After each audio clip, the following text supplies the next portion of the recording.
me dire bah c'est le premier mais je veux pas que ce soit le dernier. Tout le monde me l'a reproché, hein, tu vois. Ça c'est une vraie erreur que j'ai faite sur ce premier film. Pour donner une idée, donc c'est 1h30 d'interview et ils apparaissent max 1 minute 30. Ouais, sinon en fait on se fait chier quoi. C'est quand même ça la vie à un moment donné. Tu fais de l'art pour que ça soit à toi. Hyper malaisant d'aller dans la vraie vie, demander à des couples de les filmer. J'ai essayé, je suis tombée sur un couple en train de divorcer. C'est bon, ça rec? Ouais, c'est bon. Donc depuis tout à l'heure ça enregistre? Là, depuis 1 minute. Ok, bon bah vas-y, bah, je repose la question quand même. Du coup, le film, quand est-ce qu'on peut le voir? Le film, on peut le voir le 3 novembre à Mérignac, à 19h30, au ciné de Mérignac. Et ensuite, on pourra le voir sur M6+, à partir du 3 novembre, donc sur la plateforme. Ah, donc pas, donc quand l'épisode sortira, je pense qu'il sortira peut-être avant Noël ou un truc comme ça. Okay. Là, du coup, les gens peuvent déjà aller le voir sur M6+. Totalement. Ouais. Le titre? Amour, la révolution Z.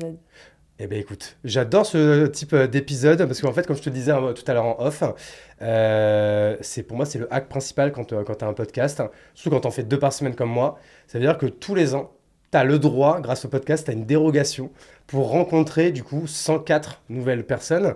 Et moi ça, quand je vois des actualités sur LinkedIn, Insta ou autre, tu sais, il y a beaucoup de gens, ils envoient un message et ils disent ouais, est-ce qu'on pourrait se faire un call en mode juste pour discuter. Et c'est ça que moi je supporte pas ça, donc tu sais, j'ai même un petit message clé pour dire non poliment. Mais moi, du coup, je fais ça en invitant du coup les gens sur le podcast.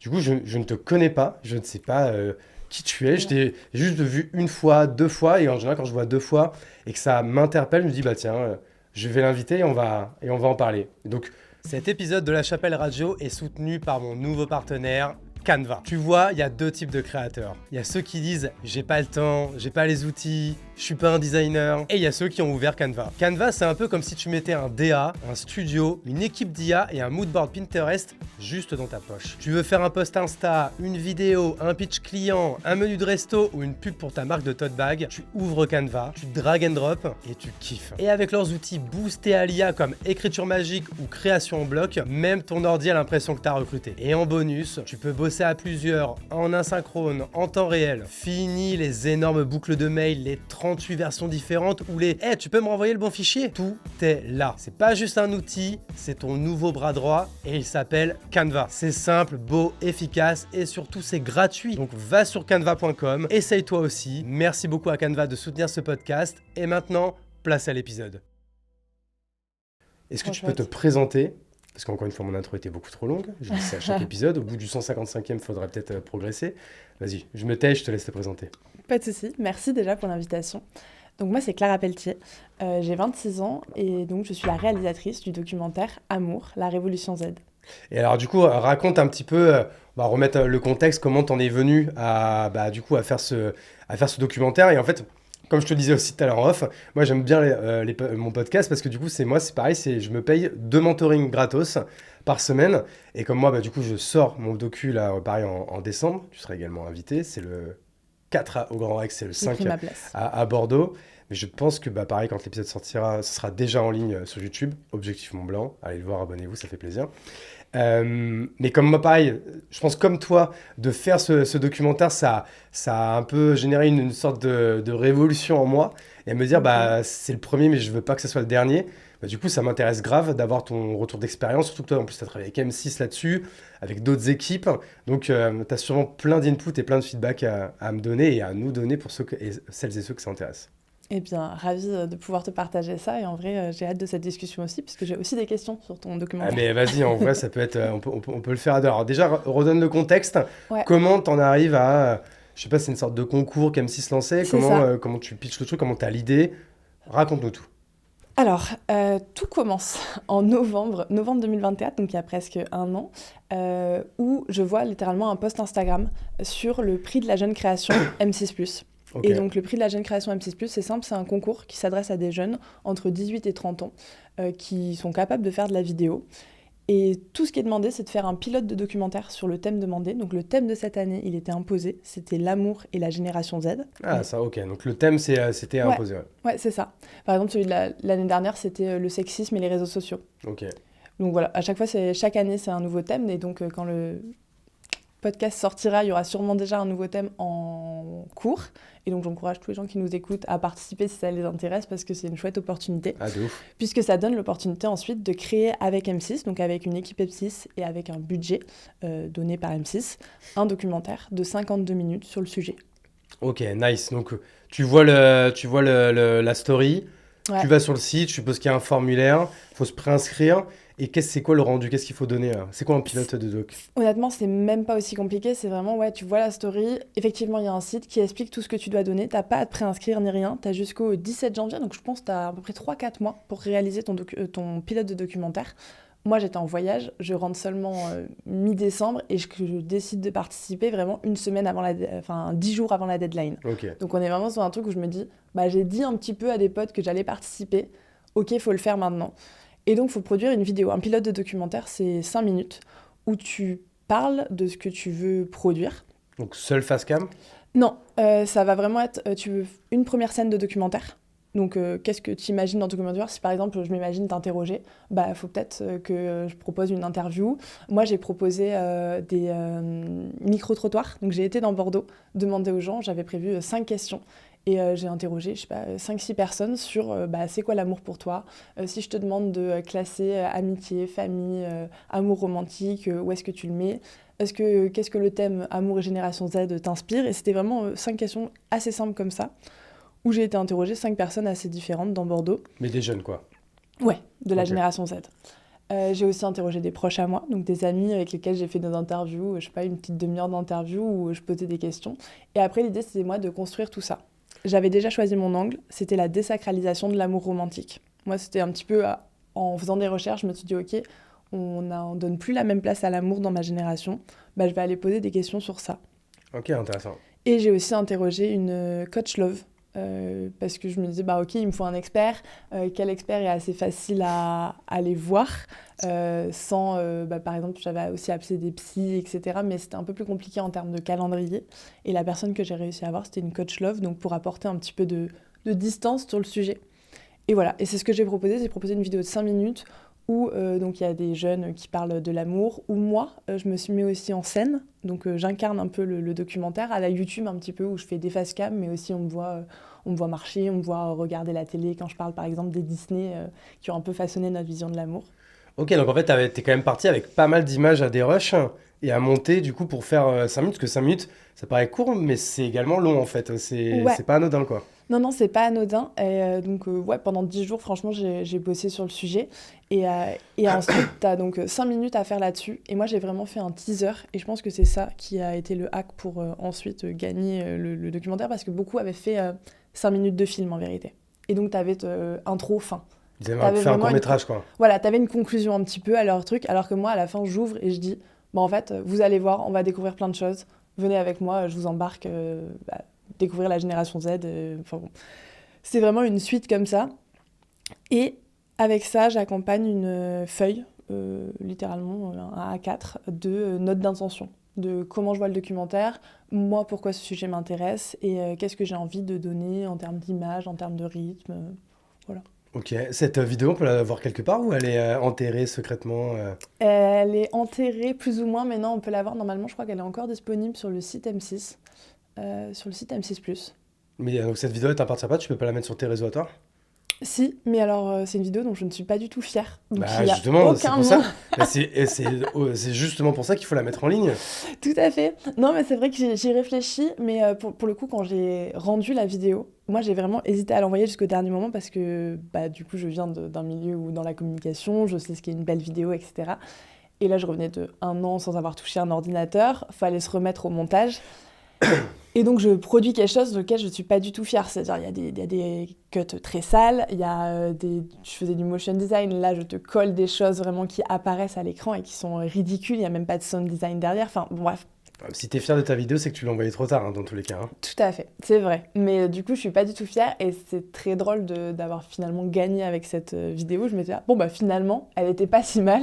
Moi, je trouve ça trop bien parce qu'en fait, un peu dans ton storytelling, là, autour même dans tout le copywriting que tu utilises autour en fait, du documentaire, bah, justement, c'est bien de raconter l'histoire.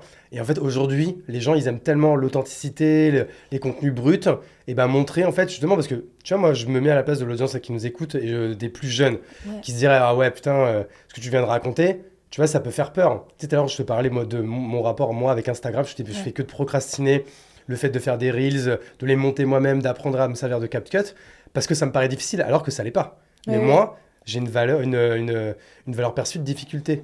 Et justement, toi, peut-être en montrant que la vidéo, t'en es pas spécialement fier, mais que tu l'as fait quand même, bah, ça va désacraliser le truc et ça va C'est aider les vrai. gens qui vont te lire et te regarder. Je vais la partager, je vais la partager. Merci Non, non, bien. complètement, c'est vrai. Et même, donc, pour une fois que j'ai participé, donc c'était en janvier, mi-janvier, je participe. 3 semaines après, on me rappelle pour me dire que je fais partie des 10 finalistes. Ok, Et on est invité dans les locaux de M6 à regarder les 10 productions. trop bien. Et ensuite, bah voilà, savoir qui a gagné. Donc, encore une fois, j'hésite à y aller parce que s'ils nous préviennent une semaine à l'avance, donc des billets de train super chers, c'est un 14 février, donc encore plus cher, et c'est un vendredi. Donc, genre vraiment toutes les... Ils ont fait exprès de faire ça à Saint-Valentin? Oui. Sympa. On les Ah, embrasse l'amour, aussi, ça. Toutes les conditions sont réunies, mais je me dis, bah, je vais participer au Pas de projet, défraiement. allons jusqu'au bout. Non. Et non. Là, par contre, M6, on vous embrasse pas, là. Là, ça va Là, pas c'est du pas tout. sympa, en vrai, putain. Bon, bref. Ouais, il y en a qui peuvent... Encore, je venais de Bordeaux, il y en a qui venaient d'assez loin. Enfin, Ah non, je trouve que sud-est c'est la et tout. base, quoi, franchement. Bon, bref. Ah, ouais, bon. Petit message. Ouais. Non, non.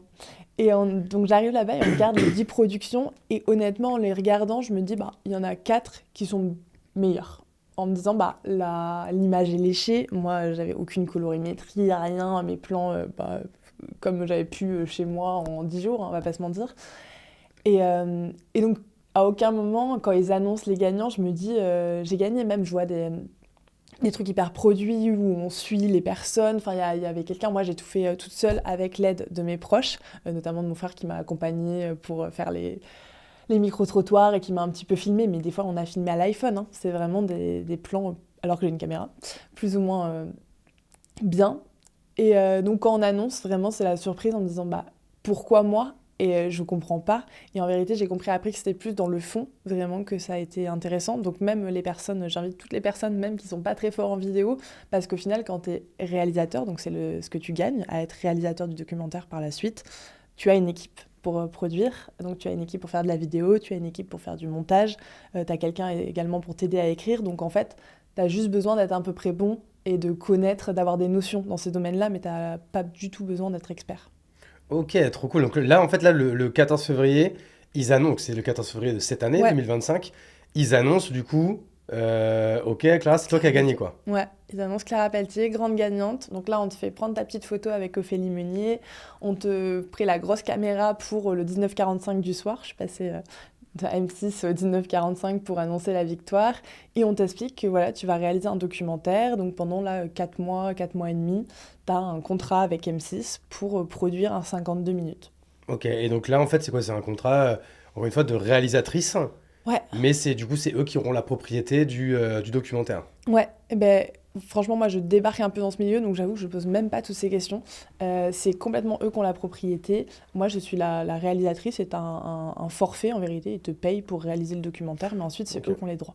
Ok, ouais, donc ils t'ont filé genre 10 000 balles ou un truc comme ça. Et puis, de toute façon, toi, tu l'as pas vu comme ça. Toi, tu l'as vu comme un tremplin, une opportunité, une chance qu'on saisit. Puis, bah écoute, nice, ça fait une bonne expérience. Et puis, on verra quoi. Ah mais complètement, moi je sors de voyage et je me dis, ah bah j'ai envie de me mettre à la vidéo en plus de la communication pour offrir plus de choses en tant que freelance.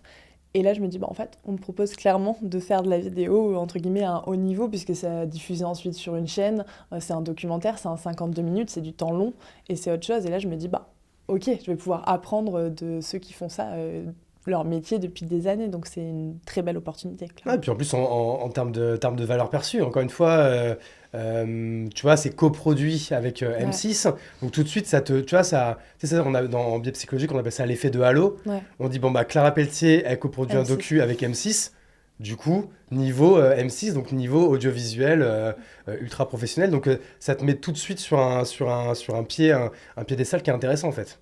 Ah, mais complètement. Et ça, je l'ai vu même, c'est marrant, quand tu l'annonces aux personnes, c'est différent. Quand tu dis « Ah bah je suis freelance, je fais de la vidéo », et quand tu dis « Ah bah là, je suis en contrat avec M6 pour faire un documentaire Ah, j'avoue, il n'y a rien qui va dans la t'as première pas phrase. du tout, non mais vraiment, t'as pas du tout le même retour dans les yeux des gens, de dire « Ah M6, ah mais oui, je connais, ils font ça », et tout de suite, il y a une reconnaissance qui te Ok. retombe dessus, alors qu'en vérité, toi, t'as pas changé et t'as toujours les mêmes capacités, donc c'est ça qui est assez rigolo. Maintenant, on va arriver du coup dans la période qui me plaît plus là dans le podcast, c'est tu vas nous raconter Fait. ces 4 mois où du coup maintenant bah, on a gagné, c'est bien, on prend la photo, on le dit à tout le monde sur les réseaux, Ouais. etc. Mais on est content, mais maintenant il faut se mettre Au au boulot. turbin. Ouais. Et non, ça se dit pas, il faut se mettre au turbin, on Je suis va pas au sûre. turbin ou on se met au boulot.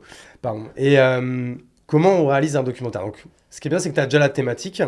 Donc, Ouais. tu avais quand même réfléchi, parce que tu avais déjà fait une note d'attention, tu avais déjà fait ton petit teaser. Donc, tu savais un petit peu, tu avais un début de DA et un début de réflexion quand même. Ouais, il y a un début de réflexion, mais il y a encore de la réflexion à faire parce qu'en fait, on te demande de trouver un angle qui est assez fort. Je l'ai pas trouvé, hein. On va pas se mentir. Moi, j'ai galéré sur cette partie parce qu'on te demande vraiment d'avoir une opinion, un point de vue réalisateur en fait pour faire un film. Et je me dis, mais en fait, moi, j'ai envie de parler de plein de choses sur le sujet et c'est très difficile pour moi d'axer sur quelque chose. Mais ça, c'est la première chose. Donc, je dirais première étape, tu trouves une idée, un angle. Et moi, ce qui m'a aidé, ça a été vraiment de découper mon sujet, c'est-à-dire quels sont les codes en amour de la génération Z. Bah, j'ai pris les 3 mots. C'est quoi des codes? C'est quoi l'amour? Et c'est quoi la génération Z? Et j'ai fait une espèce de mind map en me disant, ok, ça c'est la génération Z, c'est quoi? C'est un contexte d'incertitude. L'amour, ok, c'est quoi? Mais en fait, il y a les relations, il y a la séduction, il y a la rupture. En fait, tu as plein de thématiques. Et ensuite, tu essaies un petit peu d'éliminer les thématiques où tu te dis, bah ça c'est trop compliqué, je vais pas pouvoir en parler parce que sinon il me faut vraiment 3 heures. Ouais. Ça m'intéresse, mais en fait, ça rejoint un petit peu ce sujet, donc peut-être que je peux le traiter par ce biais-là. Et tu vas essayer un petit peu de construire ton angle comme ça. Donc ça, je dirais que c'est vraiment ma première étape, de s'approprier le sujet et d'essayer de trouver l'idée que tu as envie de poursuivre. Ça, c'est hyper intéressant ce que tu vois. Par exemple, moi, pareil, je pense que c'est quelque chose que je n'ai pas réussi à faire. Et parce que j'ai pas fait ce travail dont tu parles. Tu vois, moi, quand les gens me disent c'est quoi Objectif Mont Blanc, bah, j'ai pas envie de dire bah, c'est un film de colonie de vacances, on est parti à 15 C'était super. et on vous fait l'after movie, Ouais. quoi. Non, pareil, c'est quoi l'angle alors? Tu vois, j'essaie de dire, bah, c'est un peu une allégorie de notre vie d'entrepreneur avec bah, du coup cette montée de Ok. yinche pour ces 15 minutes de bonheur parce qu'on a réussi l'objectif et après il faut redescendre, quoi. Ce qui est un peu vrai. Et tu vois, j'ai un peu cette bribe-là, mais tu vois, j'ai pas fait ce travail que je pense que j'aurais dû faire. Maintenant, c'est trop tard parce que le montage, c'est déjà Ça en, fait, ouais. en cours. Mais je sais pour le prochain, c'est qu'il faut que beaucoup plus que je taffe. Du coup, c'est cet angle et un peu cette narration que je vais vouloir avoir sur la prochaine histoire, quoi. Parce que là, tu es parti en te disant, je veux faire une ascension Mont Blanc et en faire une vidéo, et point. Bah si, je te dis, je suis parti avec cette idée de dire ça sera une allégorie de Ok. notre vie, mais c'est plus en mode bah, je verrai avec comment le casting va vivre, je verrai les histoires, les discussions qu'on va avoir, et je déciderai après.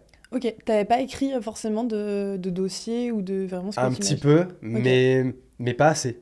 Et tout le monde me l'a Jamais reproché, assez. hein, tu vois. Ah ouais? Ça, Ok. c'est une vraie erreur que j'ai faite sur ce premier film. Alors, je pense qu'il va pas être Cassius Belli, mais tu vois, mais en effet, quand on veut faire un film, il faut beaucoup plus se poser avant de commencer à filmer Ouais. sur ce qu'on va vouloir faire. Tu vois, tout comme maintenant, même sur YouTube, il y a beaucoup de gens qui font une miniature une miniature et un titre Ok, ouais. avant de tourner. Parce que du coup, en faisant la miniature et le titre, et bah, du coup, ça leur donne l'angle de ce qu'ils vont vouloir filmer, ce qu'ils vont vouloir avoir de leurs invités ou autre, quoi. Ouais, complètement.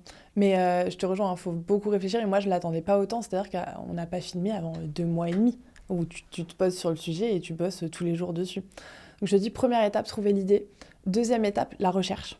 Là, tu lis tout ce que tu peux, tu regardes tout ce que tu peux sur le sujet, tu essaies de trouver tes personnages, donc les personnes que tu vas suivre dans le documentaire.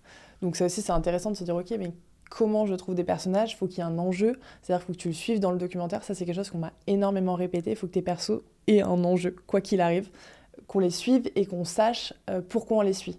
Est-ce que Hugo Benz, est-ce qu'il va réussir à gravir le Mont Blanc ou pas? Et ça, c'est ton enjeu dans ton documentaire. Il faut que chaque personnage ait un enjeu fort. Ça, c'est intéressant, ok. Ouais, ça, c'est un des premiers trucs qu'on m'a dit. Et avoir des personnages aussi qui sont capables de donner à la caméra. C'est-à-dire, il y a des personnes où ça va être super de parler avec eux, c'est super intéressant. Mais dès que tu vas leur dire, bon, on peut suivre et tout, et qu'ils vont avoir énormément peur finalement de leur image, à la caméra en disant mais attends, t'as bien pris le bon plan, attends, mais ça tu diras pas, ça tu vas couper. Et ça, c'est pas facile à gérer parce qu'après en montage, c'est des galères pas possibles. Et même du coup, la personne est dans la retenue. Et ça, c'est très dommage pour un documentaire. Et notamment sur le sujet de l'amour, hein, c'est pas facile du tout. On parle de l'intime. Bah ouais, non, de ouf. Non, t'as raison, ça pareil. Ça, pour le coup, on me l'a beaucoup dit aussi. Parce que tu vois, nous, on partait comme à 15. Ouais. Et on m'a dit, il peut pas y avoir 15 personnages principaux dans ton truc. Donc, il faut que tu choisisses les 4-5 personnes qu'on va vraiment suivre. Et pareil, tu sais, limite, on m'avait demandé, et je l'ai pas fait, de faire limite une fiche sur chaque personnage. Donc lui, c'est qui? En effet, c'est quoi son enjeu? C'est quoi ses traits de personnalité? Sur quoi on va vouloir insister? Est-ce que lui, c'est le rigolo? Lui, c'est l'outsider? Lui, c'est un tel, un tel? Et ça, pareil, hyper important, en effet, parce qu'un documentaire, ça reste comme un film, avec du coup, Totalement. avec des main caractères, quoi. Et ça, j'ai fait un peu la même chose que toi. On m'a beaucoup dit, donc j'ai Virginie qui m'a accompagnée sur le projet, qui est une chef éditoriale chez M6. Ok. Et elle me l'a demandé dès le début, cette fiche personnage. Et j'étais là, oui, bah c'est bon, t'as compris, lui, voilà, il a 17 ans et il est sur des applications de rencontres. Et j'étais là, en fait, pour moi, c'est assez simple. Et j'ai mis du temps à faire cette fiche, mais en fait, elle m'a beaucoup aidée par la suite. Non, grave. De vraiment poser l'enjeu, de qui c'est, qu'est-ce qu'il pense, c'est quoi ses sensibilités. Enfin, il y avait vraiment tu fais une fiche perso, quoi. Mais j'étais là, moi, j'avais aussi du mal à catégoriser les gens. C'était, ok, mais en fait, on est tous un peu différents, mais pour qu'on s'accroche à ton personnage, faut qu'il ait une problématique, et par essence, faut que tu le caractérises vraiment très précis. Donc ça, c'est une des choses. Donc je te dis, recherche, personnage, expert aussi. Quel expert j'ai envie d'aller voir? Ok. Ça, c'est assez simple dans le sens où du coup, tous les contenus que tu lis, ils viennent de quelqu'un, et tu vas regarder les personnes qui sont les plus intéressantes ou qui t'ont le plus marqué. Je sais pas, je pense à Boris Cyrulnik. Moi, je voulais l'avoir dans mon documentaire. C'est qui? Boris Cyrulnik, c'est un neuropsychiatre et écrivain. Il a beaucoup travaillé sur le concept de résilience et c'est pour ça qu'il est connu en France. Mais il a écrit aussi un livre qui s'appelle « Quand on tombe amoureux, on se relève attaché ». Et donc, il parle de l'importance du lien et il fait un peu des différences entre nos générations, pourquoi le lien c'est important, la différence entre tomber amoureux et créer une relation. Et je trouvais ça intéressant pour le thème de mon documentaire. Je voulais aussi avoir des personnes que moi je suivais depuis longtemps. Camille Moncarnel, elle a le compte Je m'emballe clito. Je sais pas si tu vois. Ah mais oui, c'est pas une grande blague. Si. Ah, je l'adore. Elle est trop forte. Elle est impressionnante, ouais. Elle est trop forte. Charismatique de ouf et tout. Bah, je la suis aussi. Elle connaît son sujet à fond, elle est impressionnante, Ouais. elle est dans sa façon de parler. Moi, c'est mon premier interview Camille Moncarnel. Rien que le Et branding, franchement- je m'en bats le clito, c'est une punchline de fou, quoi. C'est fou. Et puis, elle est comme ça, quoi. Elle te sort des punchlines sur punchlines. Et... Je l'avais découverte, moi, sur Génération Do It Yourself. Elle avait été invitée par Ouais. Mathieu Stéphanie. Ça, pareil, elle écoutait l'épisode de podcast. Ah, je pense qu'il a peut-être au moins 2 ou 3 ans maintenant, mais Ça bon, fait je un pense que petit temps, ça n'a peut-être. pas vieilli ce qu'elle dit.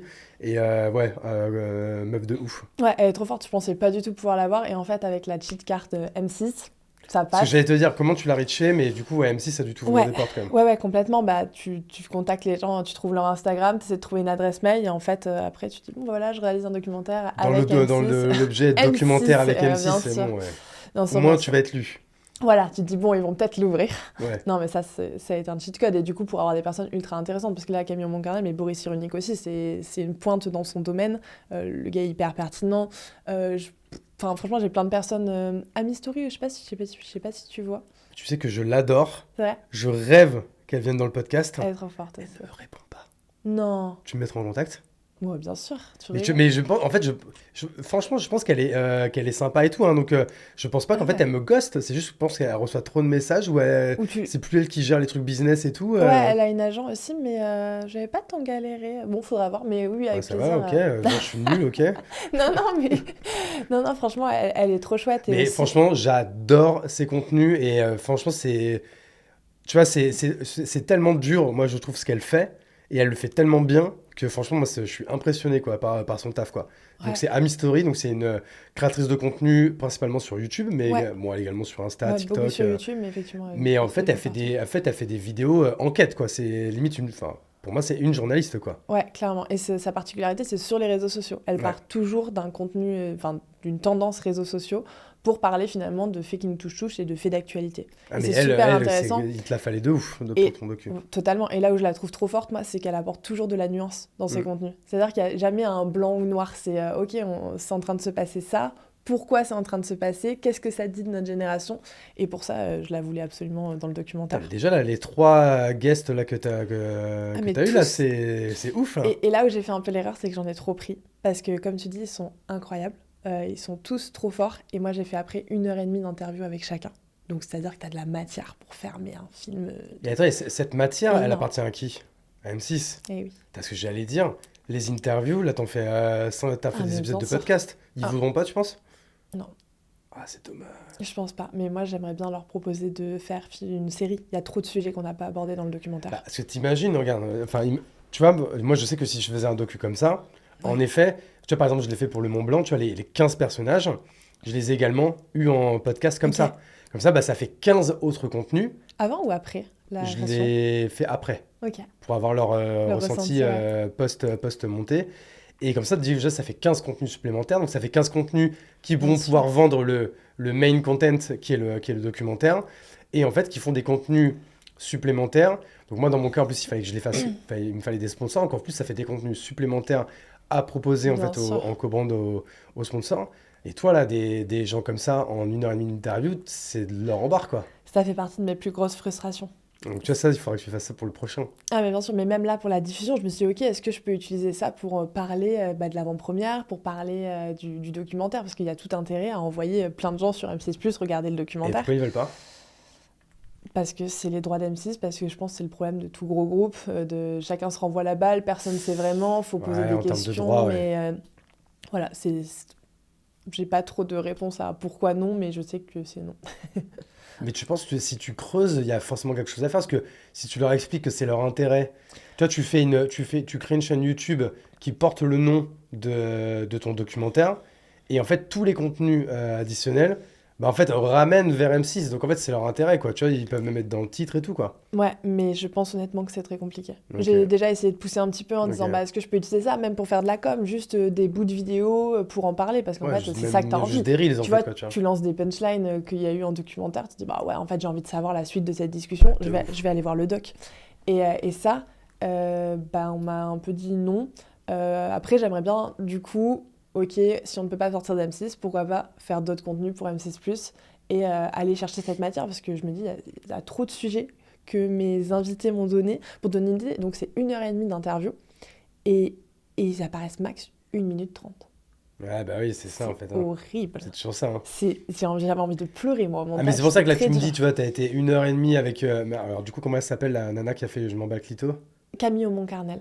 Donc, les 1h30 avec Camille, les 1h30 avec Camille Story, c'est des podcasts de fou, quoi. Tu vois, il y a des milliers de personnes qui voudraient l'écouter, quoi. Mais ouais, complètement. Après, là, je t'ai donné 3 noms, mais il y a Louise Aubéry aussi. Ah, bah oui. Donc aussi, super. Comment il s'appelait son média? In Power Podcast. Ah oui, c'est ça. Ouais, aujourd'hui, elle est sur France Inter et c'est Adolescence, je crois, son émission. Alors ça je t'avoue que je connaissais pas.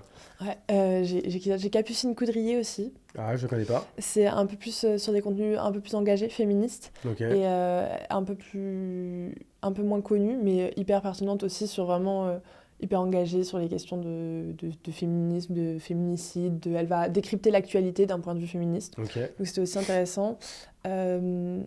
Aurore Malekara, c'est une sexologue. J'avoue, là, je connais pas. Elisabeth Soulier, et c'est une anthropologue spécialiste Génération Z. Ok. Et Romain Philly, il me semble, qui a participé à une étude. Ça, c'est quelque chose qui m'a beaucoup aidée aussi dans mon sujet. C'est une étude sur la vie affective et sexuelle des jeunes adultes, sur plus de 10 000 jeunes, donc, qui a été réalisée par l'INED. Et lui, il y a participé et m'a pu du coup me donner des chiffres assez intéressants sur lesquels s'appuyer, parce que finalement, quand tu es un sujet aussi, aussi personnel que l'amour, des fois, c'est assez dur d'en faire un documentaire où tu dois apprendre des choses, où tu dois donner des faits, etc. Donc, c'était... Et quel expert t'aurais aimé avoir et t'as pas réussi à avoir? Judith Duportail, il me semble que c'est ça son nom. Non, je sais plus, c'est une femme qui a écrit un livre sur vraiment l'influence... Non, je vais dire des bêtises, en fait, je vais peut-être m'arrêter là. Mais j'allais dire, c'était plus sur le côté comment les films et les livres influencent notre vision de l'amour. Okay. Et elle a écrit un truc trop intéressant là-dessus.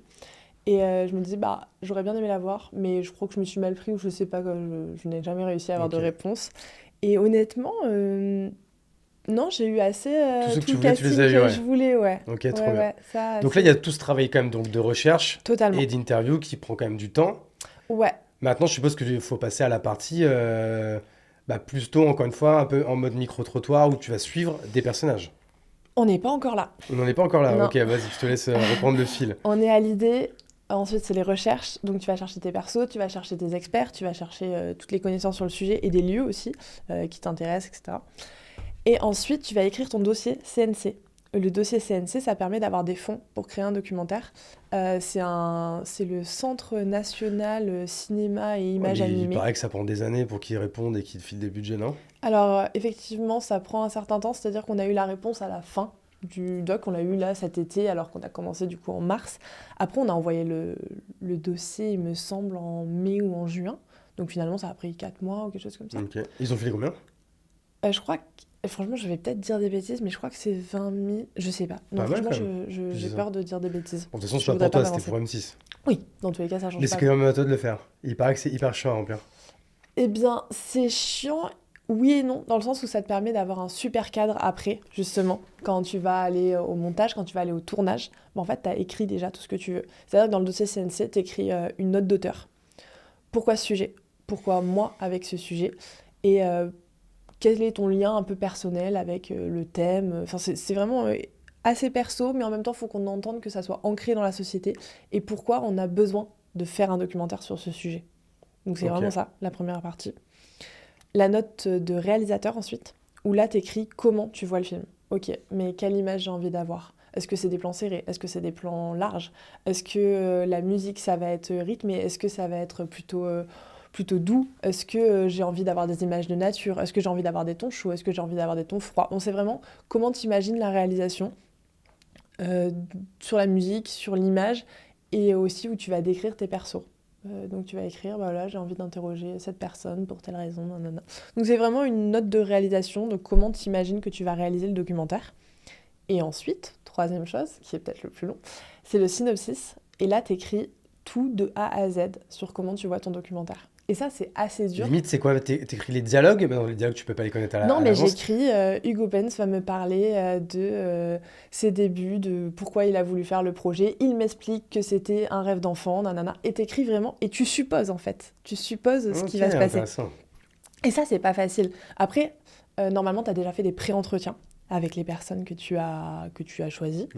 Donc, tu as déjà un peu une matière en te disant, bon, bah, Elisabeth Soulier, elle va m'expliquer qu'on est dans un contexte d'incertitude, nanana. Et X rebondit, enfin, t'écris vraiment des choses comme ça. Après, t'écris, ok, séquence incarnée, moi face caméra qui explique tel sujet. En fait, c'est un travail long et peut-être un peu chronophage, mais en fait, au moins, il t'oblige. Ouais, En fait, une fois que tu l'as fait, ça te donne le fil conducteur de ce que tu vas devoir réaliser, en fait. ouais, totalement. Bah, c'est une grande aide pour la suite. Là où j'ai eu de la chance, c'est qu'il y a une personne chez M6 qui est dédiée à ça, qui écrit, qui est spécialiste des dossiers CNC et qui m'a beaucoup aidée pour la rédaction notamment. C'est pas la Ok. même manière d'écrire que moi j'ai l'habitude d'écrire. C'est un peu plus littéraire, un peu plus, tu vois, quand on est dans la création de contenu, on essaie d'aller droit au but, on écrit des phrases assez courtes, etc. Là, tu vas un peu plus chercher de la littérature quand même. T'es Euh, plus dans le Balzac, quoi. Ouais, un petit peu plus. Ok. Et même, tu dois faire, tu vois, si tu peux caler des petites références, des petites citations d'auteurs, etc., c'est quand même assez bien vu dans le dossier. Ok, donc dossier CNC, gros morceau. Ouais, je me suis un peu arraché les cheveux dessus parce que t'écris quelque chose une première fois, on te dit « Ah bah non, ça va pas du tout ». Et t'es là « Bah, j'ai essayé de faire comme ce que vous m'avez dit, qu'est-ce qui va pas en fait ?» Et « Ah bah t'inquiète, je vais regarder ». Donc ça, c'était plus ou moins facile. C'est peut-être une partie où j'ai le plus galéré. Donc une fois que t'as écrit ton dossier CNC, normalement t'es bon et tu vas en tournage. Tournage et organisation du tournage. Donc là, c'est à toi d'aller appeler les personnes que tu as choisies pour essayer de jouer les agendas de tout le monde. Moi, je suis à Bordeaux, donc pendant tout ce temps-là, j'étais plutôt en télétravail, où on faisait des visios pour parler du documentaire. Et là, tu te dis, ok, j'ai pas mal d'experts à Paris, donc il faut que je vienne à Paris, donc ça s'organise aussi, il faut essayer de caler tout le monde sur la même semaine. J'ai été faire 2 semaines à Paris, donc pour essayer de Vous avez caler. fait dans quel studio, du coup? Studio KM6 ça a mis à votre dispo ou pas du tout? Pas du tout. C'était à vous de trouver? Non, on n'avait pas de budget pour les lieux, donc tu dois contacter des lieux pour essayer de voir s'ils acceptent de t'ouvrir une salle gratuitement. Ok, donc par exemple, une salle comme une salle à l'arrière d'un bar ou un comme ça, Ça peut et être tu viens avec ton équipe technique, avec les lights, avec les cams, les micros et compagnie, quoi. C'est ça. Ok. En fait, pour chaque tournage, donc tu choisis ton lieu, donc tu peux demander à des hôtels, des fois ils acceptent. Tu peux demander à des salles de cowork ou des choses comme ça. Moi, je sais que mon ancienne agence, j'avais demandé puisque je savais qu'ils avaient un lieu très sympa et ils ont accepté. Enfin, donc tu te débrouilles un petit peu comme tu peux, hein, on va pas se mentir. T'arrives ensuite avec ton monteur qui lui amène le matériel qu'il a loué chez M6. Donc t'arrives avec des lumières. Nous, c'était 3 caméras, des interviews à 3 caméras. Et c'est quel type de caméra? FX6. Et bon, c'est des grosses caméras ciné. C'est-à-dire que c'est des caméras ciné. Ouais, coûte, ça tombe pas ça au coûte wattage. une blinde à l'heure, ça, à louer. Eh bien, écoute, j'ai pas les chiffres vu que c'était Ouais. la production qui s'en servait, mais oui, j'imagine que ça coûte un certain budget. Mais bon, par contre, c'est le jour et la nuit dans les images qui sont faites. Et par exemple, nous, les images qu'on va avoir pour un podcast comme ça, amateur ou autre, quoi. Complètement. Et même moi, je voulais filmer aussi, parce qu'en fait, c'est un doc incarné, donc je suis à la caméra, et il y avait un moment l'envie de aussi mettre mon point de vue, en se disant, j'ai ma cam, et c'est comme si moi, je faisais ma propre enquête, en fait. Et Mais donc, ça, le problème, c'est que tu peux pas trop mélanger les cams et tout. Après, voilà, on va pas se mentir que moi, c'est une Sony Alpha 7 III. Donc on est quand même pas sur on est de la caméra semi-pro, on est quand même sur une bonne caméra, mais on n'est pas du tout sur de la caméra ciné. Et ça se voit énormément, c'est-à-dire que dans les interviews, on avait 3 caméras dont la mienne. Mes plans, tu sais quand ils apparaissent, quoi. On en a gardé 1 ou 2, mais on a essayé de les virer. et après, en post-prod, ils peuvent pas quand même un petit peu arranger ça avec, comment on appelle ça, avec l'étalonnage et la recolométrie et tout. Deuxième point, on n'avait pas d'étalonnage. Pas d'étalonnage. Non, Comment pas tu fais du d'étalon. coup? Et bien voilà, c'est ça la surprise qui, moi aussi, pour quelqu'un qui aime la vidéo et qui Tu aime peux expliquer ce l'image... que c'est l'étalonnage L'étalonnage, c'est ce qui va donner la couleur à ton film. C'est vraiment comment tu vas traiter tes couleurs. Sur ton... Donc généralement, on tourne dans un profil qui est assez flat, qui est assez neutre. Et on va ensuite amener en post-production, donc avec des logiciels spéciaux, de la couleur. Et tu vas pouvoir choisir, est-ce que j'ai envie d'avoir des tons chauds? Est-ce que j'ai envie d'avoir des tons plutôt froids? Est-ce que j'ai envie de faire du contraste avec certaines couleurs? Enfin, tu peux tout ajuster normalement si tu tournes avec une bonne luminosité et un bon profil. Tu as des possibilités immenses. Et donc moi, c'était ça mon rêve, un peu, voilà, j'ai été élevée à la Netflix, à des belles images, etc. Et en vérité, quand j'arrive et que je demande un peu la répartition du budget, on me dit pas d'étalonnage. J'étais là, ah bon? Mais pourquoi? C'est un peu Mais c'est moi ce surtout qui donne la pour qualité homogénéiser aussi le Ouais. tout. Quand il y a eu plusieurs types de caméras, plusieurs types de plans, des plans extérieurs, intérieurs, Ouais. pas les mêmes temps, pas les mêmes météos.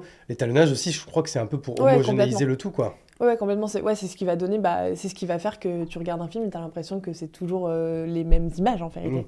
Donc là, c'est des choses que ça reste quand même M6, ça reste de la télé. Et si tu regardes en télé, il n'y a pas d'étalonnage. Hein. On n'est pas sur des. Tu vas avoir un minimum parce que ton monteur va effectivement, si tu as des différences de contraste ou trop de luminosité, etc., va essayer d'harmoniser un petit peu tes plans. Mais tu n'as pas de jour dédié à l'étalonnage dans ce type de budget. Ok, tu vois, je croyais. Parce que alors, moi, du coup, j'en fais là, mais je sais que c'est un gros pan du budget. Mais en fait, c'est vrai que ça veut dire qu'on aurait pu éviter, quoi. Non. Parce que moi, je trouve que c'est mieux quand même. Ah bien sûr, c'est ce qui donne la qualité à ton image. Ouais. Aujourd'hui, c'est un documentaire que je suis très fière, etc. Mais c'est pas du tout un documentaire à la Netflix que tu pourrais voir. Ça reste un documentaire où du coup, en fait, l'étalonnage, c'est ce qui va donner le côté plus ou moins amateur, je trouve, à un film. Ouais, je suis d'accord. Parce que quand t'as une image qui est léchée, tout de suite, t'as un truc où tu vas avoir plus envie de regarder. On est habitué aux belles images. Donc c'est quelque chose qui est assez fort et pour moi, c'est pas du tout un budget à baisser. Ok. Mais en tout cas, chez M6, c'était pas une priorité. Et je pense que c'est aussi un ADN de la chaîne. On est sur de la télé, on est sur du vie ma vie un petit peu. C'est des caméras, la séquence. C'est aussi beaucoup, pour un doc M6, on m'a répété, je crois que c'est le mot que j'ai le plus entendu, c'est la séquence. C'est-à-dire qu'on t'encourage à suivre quelqu'un. Je sais pas, on parle d'amour. Toi, t'es mon personnage, t'es sur les applications de rencontres. Ce qui serait super, c'est qu'on fasse une séquence où t'ailles rencontrer quelqu'un. Et moi, je vais te suivre avec ma caméra et qu'on t'embarque vraiment dans l'action. Ça, c'est quelque chose qui est aussi beaucoup dans l'ADN de M6. Et donc, c'est vraiment du vrai et c'est pas du léché avec des trucs posés, des interviews. Ok. Donc là, du coup, on est à cette étape-là de tournage, quoi. Ouais, tournage. Donc, tu prépares tes questions pour les interviews. C'est qui tes personnages, du coup? Eh bien, donc j'ai les experts que je t'ai cités tout à l'heure. Et tu les considères comme des personnages? Non. Oui, parce que les experts, justement, j'ai toujours eu un peu de mal. Donc, j'ai mes experts et j'ai les persos. Et en personnage, je vais avoir des proches à moi. qui sont des amis, qui vont me raconter leurs histoires d'amour. Je vais avoir une jeune femme qui s'appelle Floriane, qui, elle, son truc, c'est le polyamour. Donc elle va me raconter un petit peu comment elle vit son couple à plusieurs. Enfin, son couple, on peut même pas dire ça, du coup, en tout cas, sa vie amoureuse à plusieurs. Et je vais aussi la suivre dans un café poly. Donc c'est un café qui est organisé où les gens sont là pour parler de différentes problématiques autour du polyamour. Tu peux juste être curieux, tu peux Oui, parce que c'est pas du libertinage, hein, le polyamour, c'est Non. juste en fait, se donner le droit d'être amoureux de plusieurs personnes et en fait, tout le monde est un peu consentant C'est ça. dans cette optique, hein, si je dis pas de bêtises, c'est ça. Ouais, c'est Il complètement n'y a ça. pas de connotation sexuelle avec le polyamour en fait. Non, et tu as le droit d'être amoureux ou d'avoir des relations sexuelles avec n'importe qui, mais le libertinage, c'est encore autre chose. C'est encore autre chose, ouais. Ouais, complètement. Donc voilà, j'ai Floriane, je vais avoir un ami aussi qui est lui plus, et ça c'est un choix aussi des amis, pardon, de se dire, ok, moi j'incarne dans le documentaire donc une jeune fille qui se pose des questions sur l'amour et la génération Z, se dire ok, la première chose que tu fais, c'est la première chose que tu fais quand tu parles d'amour, généralement, c'est t'en parles à tes amis les plus proches. Et donc, c'était un peu cette idée-là d'aller élargir de cercle en cercle, de se dire, ok, je vais d'abord questionner mes amis, ensuite, je vais questionner des personnes que je connais pas du tout, que j'ai trouvées sur les réseaux, que j'ai en faisant des appels, que des amis m'ont dit, ah attends, il y a cette personne, ça peut t'intéresser parce qu'elle a une manière de voir l'amour qui est très différente. Et là, j'ai fait plein d'interviews avec plein de gens qui ont des visions différentes de l'amour. Et est-ce que toi, du coup, en fait, un peu dans la DA et de la narrative, genre, toi, t'es quand même le personnage principal. Est-ce que genre, on t'entend beaucoup en voix off? Est-ce que c'est toi on t'entend commenter? Quel choix t'as fait à ce niveau-là? L'idée, c'était de l'incarner quand même pas mal, parce que déjà, c'est dans l'ADN de M6+, c'était une demande de M6+. Moi, je trouve que c'est une bonne idée, en effet, hein, même pour toi, en fait. Hein. Ouais, moi je trouve ça chouette parce que c'est aussi les contenus que je consomme, même sur YouTube, c'est vachement incarné. De fou.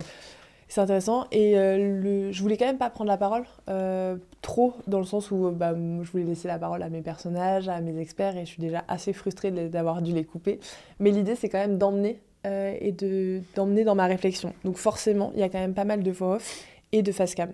Okay. Et pas que des voix off face cam, justement. Ça peut aussi être, tu me vois aller à différents endroits, tu me suis en fait dans mon aventure, dans ma recherche. À un moment, j'ai voulu chez moi faire comme une enquête policière en disant en fait, ok, j'enquête sur l'amour. Bon, très bien, on parle d'exclusivité, on parle de mariage. Donc tu vois, j'ai un grand mur chez moi où j'ai collé des milliers de photos, j'ai fait des liens un petit peu comme d'enquête policière. Donc ça aussi, c'est des images que tu tournes toi avec ta propre caméra, tout seul chez toi. Ouais. Donc ça, c'est la partie vraiment tournage. Ouais. Donc tournage. Là, je pense que c'est des heures et des heures du coup de rush. Ouais. Est-ce qu'on arrive à la partie montage de la fameuse V0 ou on n'y est pas encore du tout là? Si, idée, recherche, dossier, tournage, montage. Ouais. Ça y est, on y arrive. Et donc là, pour te donner un peu une ordre d'idée sur les mois, on a pratiquement 2 mois de recherche, d'écriture de dossiers CNC, etc. Ensuite, on a 12 jours de tournage qui sont... Ah, vous avez été efficace quand même. Hein. Ouais, mais après, ils sont étalés. Hein. Mais c'est juste qu'en fait, t'as 12 jours de tournage. Dans mon budget, j'avais 12 jours de tournage. T'as pas fait ça en 12 jours? Bah, c'est... Enfin... Non, pardon, t'as pas fait ça genre du 1er au 12 Non, voilà, avril, quoi. c'est étalé, mais par contre... Je pensais que t'avais tout compacté, quoi. Par contre, c'est ça la difficulté du tournage, c'est que quand on dit t'as 2 jours, c'est-à-dire que si on fait une interview comme ça qui dure 2 heures dans ma journée, c'est 1 jour. Ouais, ok. Mais si je fais une interview et une séquence et une deuxième interview, c'est toujours 1 jour. C'est à toi d'organiser tout ça ou t'as genre une productrice ou un producteur qui t'aide à le faire? Non, c'est à moi d'organiser tout ça. Et une fois que j'ai organisé, par contre, là, j'ai de l'aide de Lucie, qui était du coup dans l'équipe de production de C Productions, qui est la boîte de production de M6, où elle va ensuite s'arranger pour me trouver le caméraman, l'ingé son, et faire les demandes pour les matériels chez M6 et me faire une fiche. Ok. Donc toi, tu disais le 12 avril, on va tourner ça, et après, c'est quand même un peu à elle de se démerder. Mais c'est toi, par exemple, tu n'avais pas quelqu'un qui gérait l'arrivée de tel expert ou telle experte. C'était à toi de gérer un peu la logistique avec ces personnes-là. Ouais, quoi. Complètement. Ils étaient défrayés ou ça pouvait être dans le budget ou on en a défrayé une qui était d'un peu plus loin, effectivement, de Rennes pour la faire venir à Paris. Et le reste, vu que c'est sur Paris, c'était pas défrayé. Ils habitaient déjà à Paris, okay. Voilà, c'est ça. Et on a été voir Boris Cyrulnik chez lui dans le sud. Donc ça, c'est à moi qui me suis déplacée. Ok. Donc, mais pareil, ça fait partie du budget. Oui, ça c'est défrayé, oui, complètement. Les notes de frais, totalement. Et tu sais plus ce que je racontais. Ouais, excuse-moi, j'ai de la mauvaise tendance en fait Non, à c'est couper. chouette. En fait, on parlait en fait un peu de l'aide que tu avais. C'est-à-dire, en fait, en gros, tu avais 12 jours, ouais, voilà. Oui, voilà, On était on sur les était fameux sur 12 ça. jours. On était sur ces fameux 12 jours. Et moi, au début, quand on me dit ça, je me dis, mais ok, t'en fais pas. 12 jours, moi, je voulais avoir le temps pour mettre mon objectif, c'était de réduire des jours pour avoir des jours en étalo. Parce qu'en fait, ça se joue comme ça dans ton budget. Tu te dis, ok, si je prends un jour de moins de tournage, peut-être que je peux avoir un jour d'étalo pour que ça soit un peu plus professionnel, etc. Donc ça, c'était mon objectif initial. Et j'arrive en me disant, ok, premier jour de tournage, je cale, je crois, trois trucs. Vraiment, une interview, une deuxième interview l'après-midi et une séquence le soir. Et en fait, littéralement, je crois que mon cadreur, il se lève à 5h, 6h pour aller chercher le matos chez M6, ensuite me rejoindre au lieu pour 8h, etc. Mais dans Paris, c'est un enfer. On fait la première interview, on a à peine le temps de manger qu'il faut déjà faire la deuxième, parce qu'en fait, pour moi, le temps qu'en fait, que tu discutes avec les gens, que tu... Et t'as pas fait la séquence du soir, quoi. Ouais, complètement. Et en fait, on a fait du 6h, minuit, quoi. Et je me suis dit, oups, c'est moi qui ai merdé, parce qu'en fait, ça te fait des heures sup. Parce que forcément, cette personne est payée en heures supplémentaires. T'as une journée de 8 heures, le reste, c'est payé en heures supplémentaires. En heures supplémentaires. Et ça m'aidait pas du tout. Donc j'ai un peu revu ma feuille à la baisse en me disant, ok, que 2 choses dans la journée, parce que c'est trop compliqué, trop en vérité. Ouais, donc non, ça a été aussi, hein. la première petite anecdote où je me suis dit, oups, c'est pas bonne marche, là, il faut faire autrement. Et ensuite, j'ai essayé de caler 2 choses et ça a marché comme ça. Et j'ai réussi à tout caler et ça a marché. Donc ça, c'était chouette. Ça, c'est le tournage. 12 jours de tournage. Et ensuite, on passe au montage. Et là, c'est 5 semaines de montage. Où là, j'ai été à Paris parce que tous les jours, je me trouvais dans la salle de montage avec mon monteur. Ah ouais, ok, t'as été Florian. vachement hands-on en fait dans le truc, quoi. Ah oui, jusqu'au bout, de A à Z, en fait, ça reste mon petit bébé, mon documentaire, donc ça, c'était très chouette. Et moi, j'adore, parce que j'adore toucher à tout. Et donc, de passer de la recherche à la réalisation, de me laisser filmer également, de donner mon avis sur l'image, de donner mon avis sur le son, parce que ça aussi, on n'en a pas parlé. Mais tu as la possibilité avec M6 de demander en amont des bandes-son qui seront originales pour ton documentaire. C'est ce que j'allais te demander. J'allais y venir après, en fait, au niveau de la musique, comment vous faites. Et j'allais te poser aussi la question sur le dérush. Est-ce que tu as participé ou quoi? Je te mets 2 questions dans la question. Ouais, pour la musique, en vérité, ça a été même avant les interviews, avant tout, quand on a écrit le dossier CNC, se dire, ok, quelle ambiance on a envie d'avoir. Et là, j'ai envoyé des inspirations à une personne, du coup, chez M6, qui est chargée de créer les musiques. Mais pour un documentaire, en fait, il te faut énormément de musique. Pour 52 minutes, tu dois avoir des musiques, je sais pas, entraînantes, tu dois avoir des choses pour tes transitions, tu dois avoir peut-être des musiques quand tu parles en voix off, un peu plus juste atmosphère, quoi. Ah, hyper intéressant, parce que moi, pareil, pour le film, je fais 100% musique originale. Trop chouette. Avec un musicien, c'est trop cool. À chaque fois qu'il m'envoie une musique, je l'écoute, je pleure et tout, je suis à fond, quoi, tu vois. Ce qu'il me dit, ça va être à ce moment-là, tu sais, moi, je vais envoyer l'histoire quand même. Ok. J'ai quand même un peu bossé le truc quand même. Ah. Et là, alors surtout Là, quand il m'a envoyé la musique de C'est bon, t'es arrivé en haut, j'étais waouh, ouais, putain, tu sais, je voyais les images en tête et bam. Donc ça, c'est fou. Donc excuse-moi, je me suis un peu emballé, mais non, du coup, donc pareil, toi, musique originale, avec quelqu'un d'M6. En partie parce que c'est pas une personne qui est dédiée à mon documentaire, c'est une personne qui a quelques heures sur mon documentaire et qui va te le faire un petit peu, ah tiens, je t'ai fait ça et t'as un nombre d'heures limité. Donc on n'a pas assez de musique par rapport à ce qu'on voulait. Donc en fait, après, tu cherches dans une banque M6. Ok, ils ont acheté des musiques libres de droit, ou alors ils ont acheté carrément des banques, les personnes qui ont créé les musiques, ensuite elles sont en libre pour M6, pour chaque personne. Donc ça, après tu cherches dans cette banque, et si tu trouves vraiment pas, après tu peux peut-être aller chercher sur du libre de droit. Non, c'est ça, et souvent en fait ce qui est bien, c'est de partir de ces musiques libres de droit, ou qui sont dans des banques que tu as déjà en fait achetées, et après tu les repimpes, tu les remets à ta sauce, quoi. Tu peux ramener... Donc ça, vous aviez vu ça avant de tourner? Ouais, ok. Avant de tourner. Donc ça aussi pas facile, franchement, c'était une période où tu as tout le rush, où tu dois essayer de penser à ton image, gérer l'organisation, gérer la musique, c'était pas facile. Puis même là, on a parlé de tournage assez simple, d'interview, mais les séquences, c'est encore autre chose. Tu dois aussi demander l'autorisation au lieu pour y aller. Par exemple, j'ai filmé dans une classe, là, c'est l'autorisation au rectorat. Et donc le rectorat, un enfer, j'ai jamais vu ça pour te répondre. Je les ai envoyés je ne sais pas combien de mails, j'ai appelé tous les jours pendant une semaine, on me répondait. Mais le service que je voulais n'était jamais disponible. J'étais mais c'est pas possible. J'ai été jusqu'à aller au rectorat à Bordeaux à pied là, pour qu'on me rappelle vraiment, où je suis devant les portes du rectorat, on me rappelle, ah c'est bon. J'étais Bah super. Allez, bah, je tourne demain à 8h, donc j'étais bah super. Et il faut pas. Et par contre, ils avaient plus de 18 ans du coup. Parce que j'allais dire sinon. Non, C'était des lycéens. autorisation parentale, pareil. Il Ouais. faut toutes les autorisations des parents pour que le gosse. Ouais, donc soit il y avait dedans, la ouais. moitié de la classe qui avait accepté, qui avait signé, parce qu'effectivement c'était sur Et les autres, tu bénévolat dois les aussi. flotter du coup. Les autres on s'était arrangé pour avoir des demi-groupes. Donc le groupe qui était OK, comme ça j'avais pas à flouter. Parce que je trouve ça dommage sur un sujet Ouais, c'est moche en plus. comme l'amour, de flouter des choses. Enfin, Ouais. t'es en train de dire qu'on est une génération qui révolutionne les choses, on n'y a plus de tabou, et bon, bah, la moitié est floutée quand même, c'est un peu dommage. Non, je suis d'accord. Ok. Donc voilà. Tournage, je sais plus c'était quoi ta deuxième question. Il y avait le son dérush. et- Le dérush. Alors le dérush, j'étais censée dérusher en même temps que je tournais. C'est-à-dire, bah, je tournais la journée, une fois que c'était fini, bah, j'allais dérusher. Sauf qu'honnêtement, je n'ai pas du tout eu le temps. J'étais omnibulée parce qu'en fait, à chaque nouveau jour de tournage, j'avais des fois des équipes différentes. Donc, il faut réexpliquer pareil à l'ingé son ce qui va se passer. Il faut réexpliquer au cadreur, au chef opérateur, ce qui va se passer. Et donc, tu passes un certain temps quand même au téléphone à réexpliquer ton projet un nombre de fois. Donc ça, c'est... Pour la chef de projet que je suis, c'est une optimisation que je me note pour le prochain documentaire en me disant, en fait, il faut vraiment faire un truc carré avec un document qui réexplique à chaque fois la manière dont sont tournées tes interviews, chaque image, la colo, les réglages aussi, pour que chacun règle sa caméra de la même manière. Enfin bon, ça, c'est des choses notées pour la prochaine fois. Et je me suis perdue dans mon raisonnement. La question était... Le dérush. Le dérush, tout à fait. Et le dérush, je ne l'ai pas fait finalement. Donc quand je suis arrivée en montage, j'ai dérushé en même temps. On a dérushé ensemble. Ok.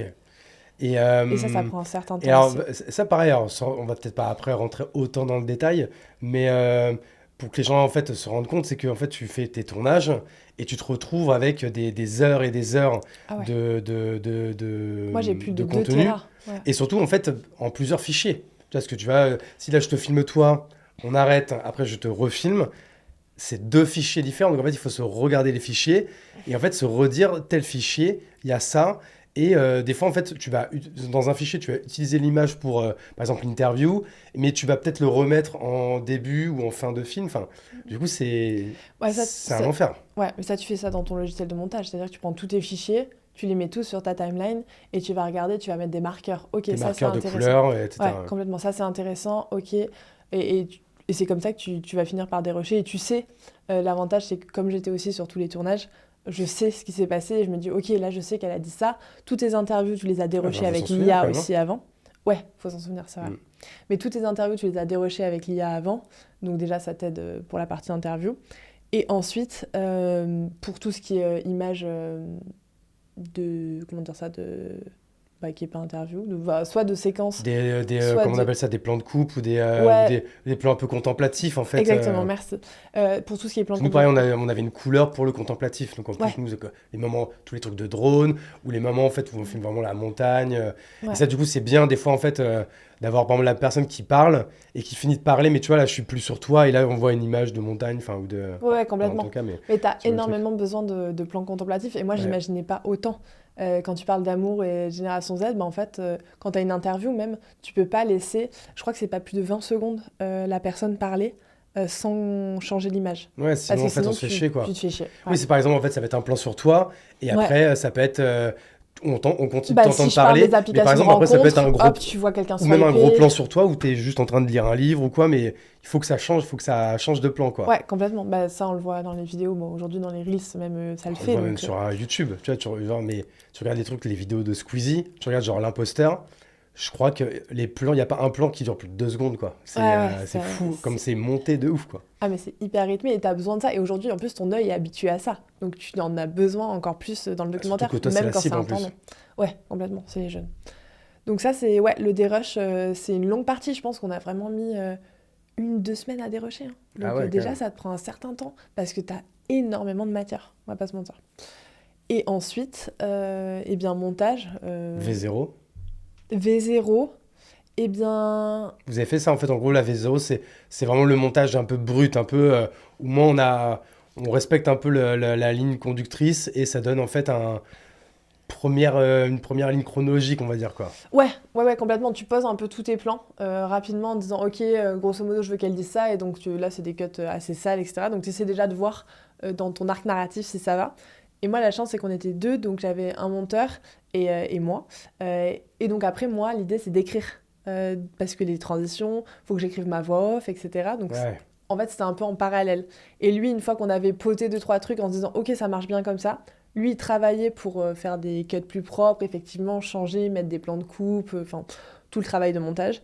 Et moi, de mon côté, c'était vraiment l'écriture, en se disant, ok, bah là, c'est quoi ma transition, la voix off, comment j'imagine la suite, je peux prendre une partie comme ça, là, j'ai des images ici, et essayer d'écrire de mon côté pour qu'ensuite, on alternait en fait entre moments ensemble, à construire ensemble et à mettre les plans ensemble, et moments séparés où lui il s'occupait du montage pour finaliser et rendre ça plus joli, et moi j'affinais le texte. Ok. Et donc là, après, par exemple, tout ce qui est voix off, tu as été le tourner en studio, t'as fait comment? Ouais, et bien ça, je suis revenue. En fait, on était censé finir mi-juillet. Il s'avère qu'on n'a pas fini. Donc moi, j'ai un peu travaillé une fois que c'était les vacances. J'ai un peu pris le temps de revenir sur ce qui me plaisait, ce qui me plaisait pas. Et je suis assez contente de ce moment-là parce qu'en fait, j'avais le temps de réfléchir à ce que je voulais pour le documentaire. Et ensuite, on s'est retrouvés en septembre. En septembre, le monteur a fini de son côté avec toutes les indications que j'avais données et la chef éditoriale. Et moi, je suis revenue faire la voix off un jour chez M6. Donc là, tu es dans les studios de M6, ils ont des studios faits pour ça. Trop bien. Et donc, c'est pendant 2 heures, tu fais ta voix off. Et ça, exercice pas facile, hein, parce que déjà, ça a une voix particulière. Moi, je voulais pas, justement, la voix M6 de reportage. Ouais, ouais. Et nous allons voir. Hein, tu vois, t'as La vraiment voix du 1945, quoi. Exactement, t'as vraiment une voix journalistique. Et moi, je me suis dit, bah non, c'est pas tout à fait ce que j'ai envie d'avoir. Mais en même temps, faut avoir de la prestance. Faut que ta voix s'entende. Mais faut que tu donnes de l'émotion, mais pas trop. Faut que tu gères ta hauteur de voix. Donc, c'était pas facile. Et en plus, tu es en train de lire en même temps, vu que je connais pas le texte. Donc, franchement, c'était pas un exercice facile. On m'a fait répéter plusieurs fois, mais il y avait donc la personne mixte et ma chef éditoriale qui était là pour me dire ok, vas-y, tu l'as refait. Non, là, t'as pas articulé. Et moi, qui ai été chez l'orthophonie étant enfant, bah, ça aussi, des belles galères sur les X, les trucs comme ça. Ah ouais. Ouais, J'ai- moi, tu sais que c'est pareil, c'est un enfer. En plus, déjà, moi, j'ai un peu une voix cassée, etc. Donc, et j'ai tendance à parler hyper vite, donc je mange mes mots. Donc, pareil, moi, dès que je dois faire des voix off, c'est assez compliqué pour moi, quoi. Ouais, c'est dur, hein, bien articulé. Il y a des phrases que j'ai dû refaire des dizaines de fois. Et puis des fois, t'es un peu dans le flow, donc t'arrives à faire 10 minutes où c'est à peu près ok ta voix off. Et on est là, ok, ça passe, c'est super. Et après, tu galères sur des mots. Enfin, bon. Tu fais une voix off, toi, pour ton documentaire? Il y en a un peu. Et justement, en fait, pendant que tu me disais ça, je dis putain, en fait, je sais même pas quand est-ce que je vais la faire. Donc, tu vois, ça m'a un peu stressé pour me Oups. dire pensant, mais bon, en effet, il va falloir que j'y aille. Euh, donc là, c'est toute la. Pareil, au niveau du montage, tu vois, je parlais de V0. En fait, en Ouais. général, je crois qu'il y a une V0, une V1 et une V2, alors, qui peut parfois être la version finale. Vous, ça s'est passé comment du coup? Honnêtement, j'ai pas vraiment d'échelon comme ça en me disant ok, on a fait une V0, V1, etc. C'est plus, on fait les 10 premières minutes et on se dit ok, est-ce que ça fonctionne? Ok, ça fonctionne, c'est bon, tu peux passer en montage. J'essaie d'avancer sur la suite pour construire. Et on a plus avancé en termes de minutes que Ok. de V1. Je sais pas si c'était la bonne solution parce que c'était très dur à la fin de faire des choix aussi, de faire des concessions sur ce que je voulais dire, etc. En me disant, bon, en fait, il reste très peu de temps. Aujourd'hui, je vais où? Je priorise quel sujet? Ça, c'était pas facile. Donc on a plus avancé en termes de minutes jusqu'à en fait pouvoir présenter. En gros, il fallait que nous, on ait les 40 premières minutes à pouvoir présenter à M6+. Parce que donc je travaille avec C Productions, qui est la boîte de production, mais le client est M6+. Et donc il arrive un moment où il faut montrer une première version à ton client et il faut que ça soit déjà bien monté. Tu ne montres pas une version qui est avec des cuts sales Ouais. et voilà, vous avez vu la timeline, mais vous en faites pas, on va réduire. Non, tu montes déjà une version qui est bien montée. Donc c'est pour ça, je pense qu'on a avancé en termes de minutes. Et après, Ils le regardent de leur côté ou vous le mettez ensemble? moi, j'étais pas là quand ils l'ont regardé parce qu'ils n'étaient pas disponibles. Mais déjà, tu as la chef de la chef de production qui le regarde parce que du coup, moi, je travaille avec une chef édito. Et ensuite, il y a la directrice de production qui vient voir, déjà te donner un premier retour. Donc là, tu refais des retours et ensuite, tu l'envoies à la chaîne. Ok. Donc ça, c'est par échelon. Mais vraiment, ouais, pour répondre sur les échelons, c'était vraiment... effectivement, au début, tu donnes tous tes rushs. Tu t'assures que ça veut dire quelque chose. Tu cales tes voix off pour t'assurer de la continuité. Euh, Et ensuite, tu réduis de plus en plus. Parce qu'en fait, tu arrives à ça, ok, une première fois, on a 15 minutes. Mais en fait, ça doit durer 5 minutes. Donc tu regardes un peu toutes tes séquences et toutes tes interviews en te disant, c'est quoi les éléments les plus importants? Et tu vas réduire par séquence. Sachant qu'à la fin, c'est ça, il faut... Et En ensuite, général, t'essaies de mettre la tous tes bonne éléments. durée pour un docu, c'est ça, c'est 52 minutes, quoi, grosso modo. Oh, je suis pas sûre qu'il y ait de bonne durée, en vrai. Mais tu sais que tout le monde me dit ça, en fait, parce que moi, Ah pareil, il va ouais? faire 52, donc en fait, j'ai l'impression qu'il y a un peu une sorte de nombre magique, et je crois que je t'ai entendu tout à l'heure dire 52 minutes. Ouais, mais ça, c'est pour les formats télé. Parce Mais qu'il c'est y a ça. il y a des 20 minutes, il y a des 52 minutes. Et si tu passes à la télé, c'est important parce que tu as des programmes télé, tout simplement.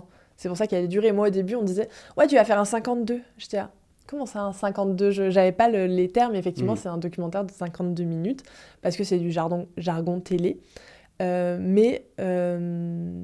Aujourd'hui, il en fait 51, il n'y a pas mort d'homme, tout va bien. Oui, non, mais j'ai l'impression qu'en fait, c'est ça, La en gros, entre 50 et 55 minutes, c'est un peu la bonne durée pour un docu. Et après, en fait, l'étape d'après, c'est faire plutôt 1h30 ou quoi, mais c'est... Ouais, et t'as le 20 minutes, t'as le 52 et t'as ouais, l'heure et demie, effectivement. Non, mais voilà, je voulais savoir s'il y avait je sais pas, un truc, mais non, tu sais pas non plus, donc... Non, non, clairement, ouais. je sais pas. Je sais juste que c'est par rapport à la télé où il y a des formats qui sont faits. Et d'ailleurs, on m'a dit que c'était des fois assez costaud de commencer par un 52 et qu'on avait plutôt tendance à commencer par un 20 minutes Ouais, bah alors qui moi, est justement, plus c'est un peu simple. le contraire, parce que là, moi, tu vois, si on m'avait contraint de faire une vidéo de 25 minutes, j'aurais dit, ouais, c'est chaud de faire des choix, il y a trop de trucs que je veux montrer, quoi. Ouais, mais après, ça dépend de ton sujet. Là, t'as vraiment une ascension et tu sais ce que tu veux raconter, etc. Si tu pars sur un sujet plus thématique, l'amour, bah, j'aurais pris un sujet plus serré. T'aurais Ok, pris un angle différent. ouais, Et je comprends. tu peux totalement le réaliser en 20 minutes. Mais après, c'est des choix, en effet. Et c'est pas Donc facile. là, vous arrivez à un peu la version qui vous satisfait, qui est la version Ouais. finale, mais bon, peut-être qu'il y a eu peut-être des retouches après, mais toi, du coup, même toi, à titre perso, t'es satisfaite ou... Pas facile quand j'arrive à vraiment fin juillet, donc tu sors un peu du rush où t'es tous les jours dans le montage, etc. Honnêtement, non, je suis pas satisfaite, mais déjà parce que je suis assez insatisfaite de nature. J'ai tendance à être très perfectionniste et quand tu vois, tu me parles de colorimétrie, j'ai encore envie de pleurer en me disant bah ouais, c'est trop dommage de pas aller au bout et d'avoir du temps pour travailler ça. Je suis aussi très frustrée des intervenants parce que déjà, moi, ils m'ont fait confiance, je leur ai fait confiance, donc déjà, tu as un peu de stress de te dire est-ce que j'ai bien respecté leurs paroles et est-ce que je leur ai assez fait honneur Et tu trouves que tu dans le leur as pas documentaire. fait assez honneur? Ça va, finalement j'ai réussi. En septembre, on se dit ok, ça va, il y a tout le monde qui est passé, etc. Parce que ça aussi, c'est une peur de se dire est-ce que je coupe quelqu'un au montage? Ah, ça, c'est horrible.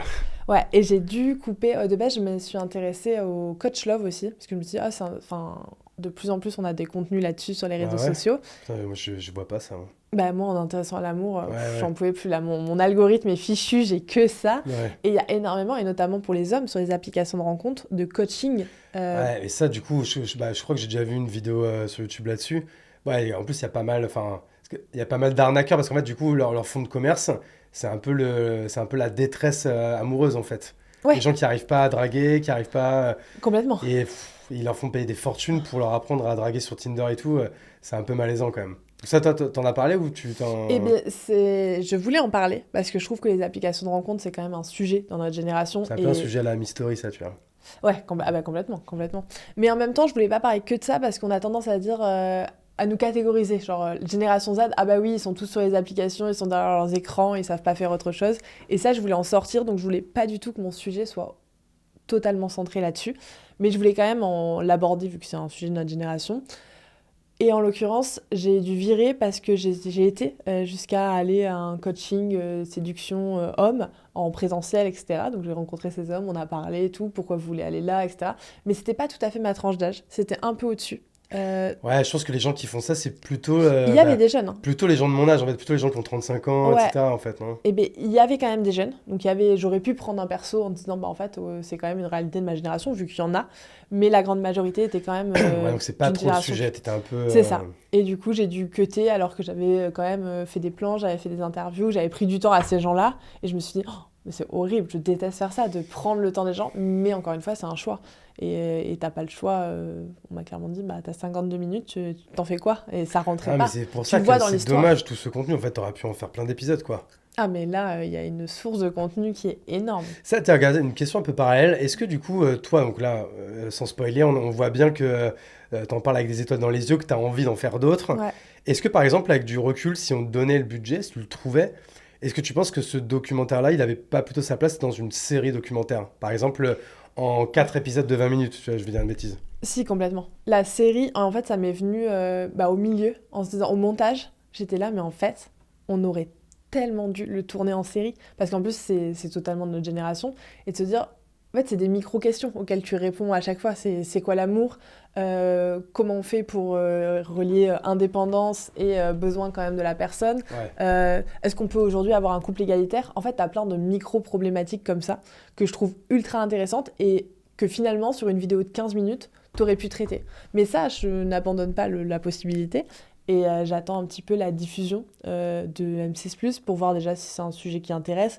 Est-ce que le documentaire fait plus ou moins d'audience? Bah ça sera M6+, qui le saura. Et ensuite, j'aimerais pouvoir proposer une série. Parce qu'il y a énormément de contenu que j'ai pas pu mettre. Et moi, j'ai fait des croix sur même le contexte de ma génération. C'est super intéressant.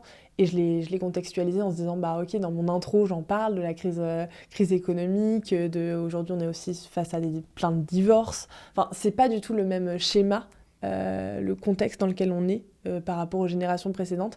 Et c'est hyper intéressant. J'ai fait un post là sur le fait qu'on est une société préfigurative. Avec Internet, etc., ce sont les jeunes qui vont éduquer, qui vont apprendre à leurs aînés comment marche le monde d'après. Quand on voit l'IA, aujourd'hui, c'est notre génération, c'est les jeunes qui vont apprendre aux parents. Je te vois sourire, t'as envie de dire quelque chose là-dessus? Non, pas du tout. Qui vont apprendre plutôt à nos parents à utiliser, à vivre dans le monde dans lequel on est. Et ça, je trouve ça trop intéressant de se dire qu'avant, c'était pas le cas. Ouais. Ah, mais c'est un truc de ouf, hein. Et du coup, là, vous avez du coup là un peu la version finale du docu, Ouais, validée par ses productions, validée par M6. ouais. C'est quoi du coup après là, on est quoi? On est vers la fin de l'été, là, on est au mois d'août, un truc comme ça, non? Non, la voix off, je l'ai fait en septembre. Donc Ah oui, on donc a ouais. une Mais, version qui... c'est pour ça qu'en fait, moi, quand je t'ai découvert, que je t'ai écrit, en fait, tu venais juste de finir, en fait. Totalement, ouais. Ok. Ouais, la voix off a été faite en septembre parce qu'en gros, il y a eu les vacances. Donc, entre-temps, il n'y avait personne pour travailler sur le documentaire. Et donc, en septembre, je reviens, je fais la voix off, on finalise et on a une version finalisée début octobre. Ok, et Avant-première, mi-octobre, à Paris, c'était où déjà? au cinéma Le Brady. Ok. Combien de Et personnes du coup il y avait? C'était une pour qui? centaine. Et Une là, c'est centaine. quoi? C'était ouvert à tous ou c'était que en fait un peu aux professionnels ou tes proches? Là, c'était moi qui l'ai organisé. Donc là, M6 ça a fini sa partie, entre guillemets, on a réalisé le documentaire, c'est fini. Pour eux, ça va être diffusé sur M6+. Donc là, c'est vraiment une initiative suivant. perso là. Ouais, complètement. En fait, je me dis, moi, ça m'a fait kiffer ce projet. J'ai envie d'en faire quelque chose. Et j'ai pas envie que ça se finisse comme ça en se disant, bah, ah bah super, ciao, t'as fait ta voix off, bon bah, on verra ton doc sur M6+. Je me dis, bah non, c'est une aventure que j'ai partagée avec énormément de proches parce que quand on parle de Paris, bah, à chaque fois j'étais logée chez des amis également. Pour les images contemplatives, etc., sur l'amour, j'ai demandé à des potes de se tenir la main, de se caresser les cheveux, etc. Enfin, en fait, t'as besoin de ces images parce que c'est hyper malaisant d'aller dans la vraie vie, demander à des couples de les filmer. J'ai essayé, je suis tombée sur un couple en train de divorcer. Je suis tombée sur un couple où je leur tape l'épaule et je leur dis « Excusez-moi, voilà, je fais un documentaire sur l'amour, est-ce qu'on peut filmer? Est-ce que je pourrais vous filmer ?» Parce qu'ils étaient vraiment assis face à la scène, c'était très beau. Et je vois la femme qui se retourne, les yeux rouges, me dire là, on est en train de se séparer, donc ton documentaire sur l'amour. Et moi, je ne sais pas quoi répondre, je lui dis My ah goodness. d'accord, bon bah bonne journée, oups. Enfin, franchement, je sais pas quoi dire, c'était super gênant, c'est mon seul essai. Et j'ai dit bon bah très bien, on va demander finalement à des gens que je connais qui sont en couple, ça sera plus simple. Ok, trop bien. Et donc là, ouais, je me dis, en fait, j'ai envie de célébrer ça avec ces personnes qui m'ont aidé à créer le documentaire et aussi d'inviter les équipes. Moi, je me suis trop bien entendue avec des monteurs, avec des ingé son et j'ai envie, toutes ces personnes m'ont dit, bah ouais, c'est dommage parce qu'en fait, on fait des images et souvent, on voit pas vraiment la fin, on n'est pas tellement au courant de ce que ça devient. Et moi, j'ai envie d'offrir cet espace où de me dire, bah, on célèbre tous ensemble ce qu'on a fait parce que c'est trop chouette. Donc je me dis, bah, go louer un cinéma, parce qu'on est sur... d'ici, je sais pas, dans 2 semaines, je voudrais avoir le truc pour que ça sorte en avant-première, parce qu'à l'origine, ça devait sortir sur M6+, à la mi-octobre. Donc je me dis, ok, je veux le faire avant, go trouver une salle de cinéma, j'ai pas le temps de demander à entrer dans des programmations, je vais la louer. Et c'est comme ça que je loue ma salle de cinéma. Je rembourse avec les places des personnes. Donc ce qui est chouette, c'est qu'on fait C'est que complet. chaque personne paye sa place, genre 5 balles, 7 balles, un truc comme Ouais, ça. il y a les personnes qui ont travaillé sur le film, je les ai invitées. Les autres personnes, des amis qui sont venus célébrer, des personnes qui m'ont trouvé sur LinkedIn, des personnes intéressées par le sujet, paient leur place, c'est 8 euros. Ok. Est-ce que ça t'a coûté combien de louer le Cinoche? C'était le cinéma le moins cher de Paris. On est sur du... Attends, je vais dire des bêtises. 500, 600 euros. Ouais, ça va, ouais, c'est logique, ouais. Parce que moi, c'est ça, tu vois, même à Bordeaux, là, je loue 200 places et j'en ai pour 900 euros, un truc comme ça. Au CGR? Hein? Ouais. Ah ouais. Moi, j'ai pas les prix qu'ils m'ont donné. 180 places, là, le truc, là, c'est ça, non? Ouais, Tu veux mais qu'on c'est vérifie en plus direct? cher. J'ai mon petit tableau de cinéma, si tu veux. Moi, je t'enverrai. il me semble que j'ai payé moins de 1000 euros. Ah ouais? Pour moi, c'était 1002. Mais peut-être Ah, que... moi, je parle hors taxe, peut-être aussi. Ah oui, sûrement. Bon, Moi, on je est parle dans ces environs, 1000 Ok, balles, ok. quoi. Ouais. Parce que justement, j'avais regardé... Pareil, je voulais, vu que je suis bordelaise, je voulais également faire un événement à Bordeaux. Et j'ai regardé tous les cinémas à Bordeaux. Et là, pour le coup, c'était plus cher. Il y a moins de cinémas qu'à Paris. Mm. Et le moins cher, au final, c'était le cinéma de Mérignac, mais ils m'ont proposé finalement de le diffuser. Donc moi, ce que j'aurais dû demander dès le début, en vérité, j'avais pas pensé, mais tu peux du coup demander à rentrer dans des programmations, t'envoies ton film, et tu dis, bah voilà, c'est intéressant, enfin, est-ce que ça vous intéresse de le projeter? Et là, ils te disent oui, non, et ensuite... Mais c'est eux qui prennent le prix des places, du coup.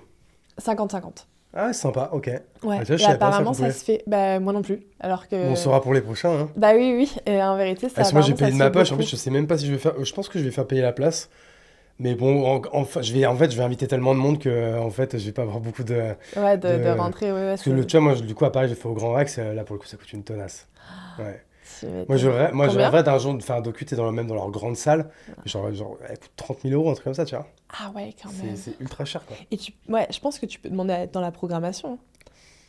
Mais bon, bah, du coup, c'est un truc à savoir. Je sais pas. Je pense qu'il faut s'y prendre à l'avance. Ouais, tu vois le documentaire Shimla? Non. Bah, c'est un documentaire Victoria Guillaumont et je vais dire des bêtises sur le deuxième prénom, mais en gros, c'est deux jeunes qui ont décidé, eux, de partir en Inde, poser des questions autour de l'eau. Donc, c'est un documentaire assez engagé sur les questions écologiques, etc.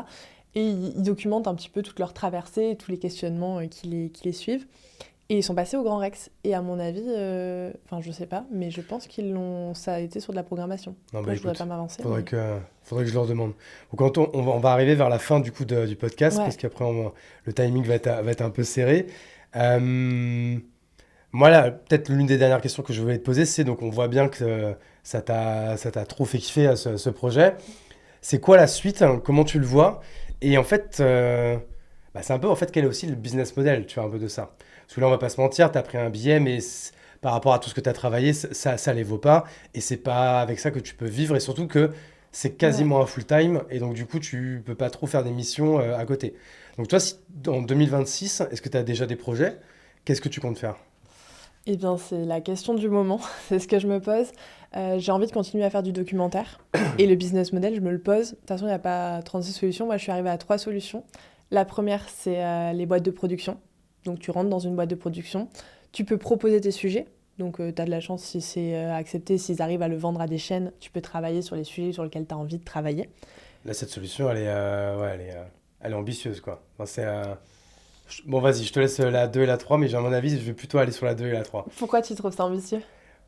Bah déjà, en fait, si tu fais ça, tu seras pas du tout propriétaire de tes idées et de ce que tu feras, quoi. Ouais. C'est quand même ça, la vie, à un moment donné.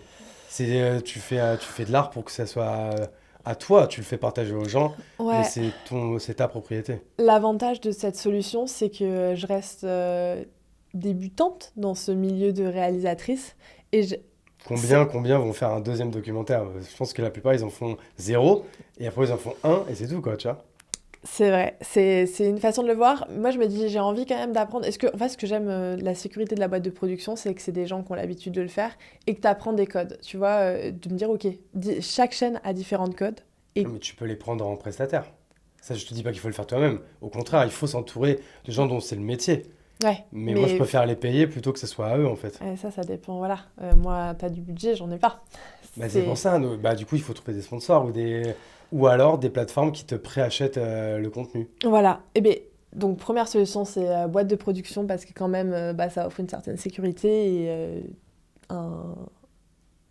Oui, une Sécurité, confort, mais c'est des mots qu'on n'aime pas ça. Ok, Ok. donc on passe à la 2. Deuxième solution, créer ses propres documentaires. Donc là, soit sur une chaîne YouTube, ensuite les diffuser. Et tu as toutes les questions de sponsors, de festivals, d'aide avec le CNC, etc. Donc, mais ça, il faut avoir un sujet sur lequel tu veux travailler. Moi, j'avoue qu'il y a plein de sujets sur lesquels je veux travailler et que pour l'instant, c'est encore difficile de savoir sur quoi je veux mettre toute mon énergie et m'en sortir. Et après, j'ai vu aussi dans ton podcast que tu avais interrogé Samuel Durand. Ouais. Donc ça, c'est aussi un autre business model de se dire, je me concentre sur une thématique et ensuite j'en vis avec des conférences, je deviens un peu professionnel de C'est la ça, thématique. lui, le vrai business, c'est les confs en fait, quoi. Ouais, complètement. Parce Et que toi aussi, après maintenant, du coup, maintenant, si tu te concentres, alors soit sur l'amour, soit sur la Gen Z, mais bon, au moins l'un des deux, bah après, en fait, dès qu'il y aura une conférence sur le sujet, c'est toi qu'on fait venir. Et le business des conférences, c'est très vite 2, 3, 4, 5 000 euros, quoi. C'est vrai. Mais ça, c'est un peu un dilemme parce que j'adorerais faire des conférences. Je trouve ça trop chouette, l'idée de transmettre, de discuter avec les gens, enfin, avoir un public et tout. Moi, c'est quelque chose qui me plaît beaucoup. La question, c'est le sujet. L'amour, honnêtement, j'y serais pas allée sur ce sujet-là si on m'avait posé la question, si on m'avait donné le choix du sujet. C'est pas ce que j'aurais choisi. Aujourd'hui, je suis hyper contente parce qu'en fait, ça permet d'avoir des conversations très intéressantes avec les gens directement. J'arrive et je te demande c'est quoi l'amour. On n'est pas on est sur du deep talk tout de suite. Quoi. Ouais, on tu est m'étonnes. sur du concret. Et ça, je trouve ça trop chouette de rentrer finalement dans l'intime, dans une partie que t'as pas forcément l'occasion de discuter avec tout le monde. Du coup, j'ai adoré ce sujet. Donc la question, c'est est-ce que j'ai envie de continuer là-dessus ? Et en même temps, est-ce que j'ai envie d'avoir l'image Madame Amour, je ne sais pas. Ça, j'avoue que c'est une question qui se pose, hein. C'est une vraie question qui se pose. Et le deuxième sujet, c'est la génération Z. Ça m'intéresse. C'est bientôt plus, hein. Arrête. Si, toujours. bah si, tu seras je fais toujours la génération Z. Mais effectivement, c'est des problématiques qui évoluent, entre guillemets. Est-ce que tu te spécialises sur un âge ? Est-ce que tu te spécialises sur une génération ? Et ça aussi, c'est des vraies questions. Ouais, Et est-ce que c'est mes sujets vraiment profondément ? Je ne sais pas. Parce que et là, en ça même t'a temps, été imposé, là. voilà. Et en même temps, quels sont vraiment mes sujets ? Honnêtement, je trouve tout passionnant. Tu me mets sur n'importe quoi. J'adore. Et T'es peut-être pas obligé hein, d'avoir un sujet de prédilection. Tu peux parler de tout. Moi, je sais que j'ai pas envie de faire que des films sur la montagne, quoi. Tu vois, j'ai envie de faire plein d'autres choses, quoi. ouais. Par exemple, les expéditions. Honnêtement, dans ma to-do de choses à faire dans ma vie, j'ai envie de vivre une expédition, que ça soit en montagne, que ça soit un défi un petit peu, de se dire, en fait, j'ai envie d'aller passer 10 jours au Sahara et d'essayer de survivre. Enfin, t'as plein de choses à faire, en fait. Ok, intéressant. Et c'est une vraie question de me dire, est-ce que j'ai envie de me spécialiser sur quelque chose ? Parce qu'en fait, même si je fais un deuxième documentaire sur l'amour, aujourd'hui, le sujet qui m'intéresserait, tu vois, c'est l'amour et la religion. Parce que ça, c'est aussi des choses auxquelles j'ai dû faire des choix, en me disant, je vais me concentrer. Finalement, c'est un certain nombre de personnes qui sont assez des jeunes, urbains, dans la classe moyenne. Ouais. Tu te dis, ok, mais en fait, c'est pas ça toute la génération. Il y a des personnes qui sont dans des classes différentes, il y a des personnes qui ont des religions différentes, qui ont des origines différentes, et c'est pas du tout la même manière de voir l'amour. Donc moi, j'aimerais aller sur des diagonales un peu comme ça, sur la religion, sur les pays, même en Europe. La manière de vivre l'amour d'une personne de 26 ans en France qu'en Norvège, c'est pas du tout pareil. Ouais, et comme c'est quand même un sujet mainstream, l'amour, t'auras moins de mal à le vendre, que ce soit à des chaînes, à des plateformes ou à des sponsors. Ouais. Ouais, donc intéressant. Voilà. Si on fait du coup les prochaines échanges, donc évidemment c'est d'aller voir le film donc, qui sera sur M6+, qui s'appelle Amour Révolution Z. Ouais, Je l'ai, c'est bon. C'est bon. Toi, on te suit sur LinkedIn. Sur LinkedIn. Clara Pelletier avec 2 L. C'est ça. Sur Insta peut-être aussi. La vie de Clara sur Insta. Okay. La vie comme un S, la vie L-A-V-I-S de Clara. L'idée, c'est d'arriver à donner son avis sur différents contenus, mais je commence à le mettre en œuvre. C'est important. Et j'espère qu'en décembre, il y aura plein de contenus. Est-ce que tu veux que des gens ils te contactent pour tel ou tel sujet, non ? Ou t'as des besoins particuliers C'est difficile à dire. S'ils veulent quelqu'un pour réaliser un documentaire, en tout cas avec plaisir, sur des sujets, franchement tous les sujets. Non, n'importe, où je suis ouverte à la discussion, même s'il y a des personnes qui veulent des conseils, n'importe, franchement il y a tout. Bah écoute, franchement Clara, merci beaucoup pour cet épisode de Masterclass sur tout le processus de l'idée jusqu'à la distribution d'un documentaire. Alors évidemment, je me suis fait un énorme kiff perso parce que j'ai appris beaucoup de choses, mais j'ose espérer et croire que ça va également intéresser beaucoup de gens, que ça va être un épisode un peu niche. Mais écoute, c'est tout ce qu'on aime aussi, hein. On fait pas ça que pour les big audiences et tout. Je vais faire les petites mentions légales de fin. On va remercier Pas de nos amis de souci. Cosmos à Bordeaux Ouais. pour l'accueil dans leur studio. Le sponsor de l'épisode, je sais pas qui c'est, mais je l'embrasse. Et je vais remercier toutes celles et ceux qui m'écoutent et sont de plus en plus nombreux sur la Chapelle Radio, que ça soit sur YouTube, vous pouvez vous abonner, un petit like, commentaire, ou sur les plateformes audio. Un 5 étoiles, ça mange pas de pain, c'est hyper important pour le référencement. Et sur ce, je vous dis à très bientôt pour un prochain épisode et je vous souhaite une bonne journée ou une bonne nuit. Bisous, ciao ciao.